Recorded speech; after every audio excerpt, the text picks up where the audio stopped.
రాజమౌళి చాలా కాలం క్రితం ఈగ సినిమాకి ముందు కావచ్చు తమిళనాడులోని ఓ ప్రముఖ ఇంజనీరింగ్ కాలేజ్కి గెస్ట్గా వెళ్లారు. అక్కడ స్టూడెంట్స్ రాజమౌళిని చాలా ప్రశ్నలు అడిగారు. వాటిలో ఒకటి, మీ దృష్టిలో తెలుగులో సూపర్ స్టార్ ఎవరు అని అడిగారట.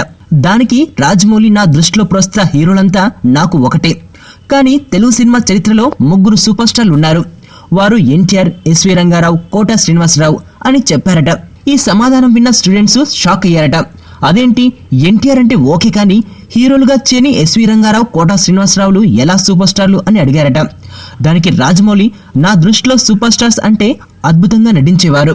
దివంగత ఎన్టీఆర్, ఎస్వి రంగారావులు కూడా గొప్ప నటులు. వారితో పోల్చదగ్గ నటుడు కోట శ్రీనివాసరావు. అందుకే ఈ ముగ్గురు నాకు సూపర్ స్టార్స్ అని చెప్పారట.